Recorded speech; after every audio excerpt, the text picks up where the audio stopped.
What's going on, everybody? FJC here, back with another finals video, and today what I got for you guys is a season 2 wish list. Now there's going to be a couple of topics that I've already mentioned before in the past in this video, so if they sound like repeats, sorry about that. But with season 2 less than 2 weeks away, I thought it would be a good idea to get a general gauge on what the community's feelings are towards the changes that I would like to see, and if there's any changes that I don't mention, I also want to hear that in the comment section down below. And just a warning before I get into the topics with you guys, this is in no particular order. This is kind of what I jotted down in my mind, and we're just going to go through them. And the last thing before I get into the topics, I am now multi-streaming on both Twitch and YouTube. So if you guys want to catch me live, you can either click the link in the description or look out for my go live notifications on YouTube and in my Discord. Without further ado, guys, let's get into the first topic of the wish list, and that would be the ability to set custom colors for teams. Now, I know there's colorblind options in the game already, and the custom team colors wouldn't provide any benefit to gameplay other than sandstorm or fog, but I feel purely for customization purposes, it'd be nice to be able to set custom colors to where one team would be green, for example, one team would be a light blue,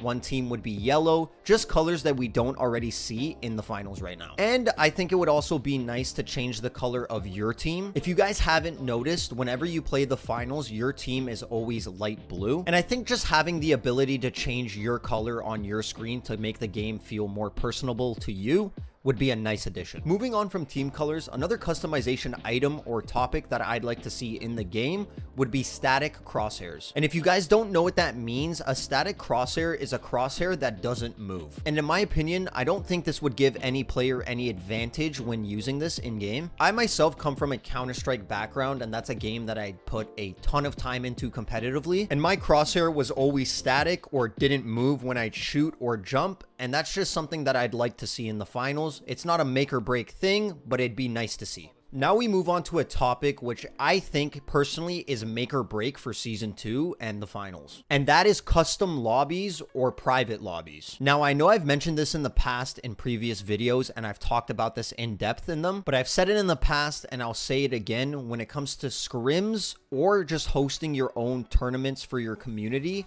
custom lobbies are needed for this game. From a content creator perspective, having the ability to host your own tournament where you could be the caster for your tournament and your community are the players, and maybe even add a prize for that little competitive edge through a giveaway on your stream or something, I think would personally help the game's player base increase and also help your community increase, which would also in turn bring more players to the game. And from a competitive standpoint, like I mentioned in the past in other videos as well, it's understandable that the finals is still in very early stages of the game's lifespan, so the fact that the game didn't release with custom lobbies isn't a surprise. And the most recent method for scrimming was the Q snipe method, basically meaning everybody presses play at the exact same time to have the best chance to get into the same lobby. Definitely isn't a bad idea, and it's a great workaround to get through the early stages of the game. I just personally feel that if we do not see this option available in season 2 of the finals, that the game's lifespan will not last a long time. Now I want to move on to the first weapon that I want to talk to you guys about, and that's going to be the heavy shotgun. Similar to the custom lobbies, if you guys watch my live streams or have watched any of my previous videos, you'll know that I have strong feelings towards this gun, and not in a good way. Because the heavy is already a super forgiving class, and by most is considered to be the best class in the game already, I would really like to see a nerf to this weapon. And in my opinion, the best way to go about the nerf is to lower the damage by 1 on the shotgun again, and also increase the spread of the shotgun. It's always consistently in the shape of the number 8, and adding a wider spread or possible variations to the spread, I think would balance the weapon out a lot more. Let me know what you guys think in the comment section down below. I'm genuinely curious to hear your guys' opinion on this. And one of the last things that I would like to see in season 2 is a slight nerf to the melee weapons. And I know I'm gonna catch a lot of people off guard with this one, because they're going to say, how are they at an advantage when they have a melee weapon and you could shoot back at them? Unfortunately, when it comes to the finals and its melee weapons, for some reason, they decided to go back to 2009 and allow people to have Commando Pro. I cannot begin to tell you guys the amount of times I've been in a ranked match when somebody's using a melee weapon, and because they are just using their left click attack, it allows them to catch up to me faster.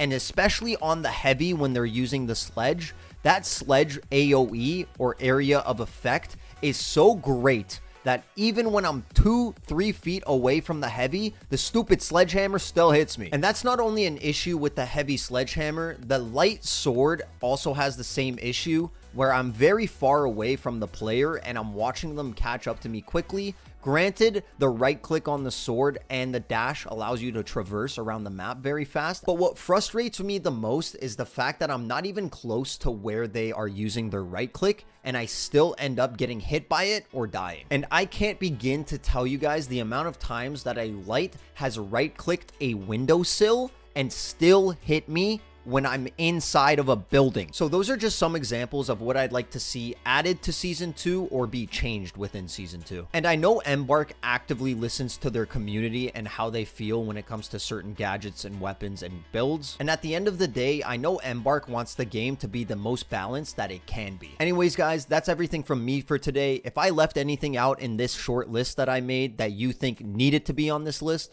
let me know in the comment section down below. Once again, guys, this is just my personal opinion, so obviously people are going to have a difference of opinion, and I do want to hear that in the comment section down below. I hope you all have a great rest of your day, and I'll see you in the next video. Peace out. Much love.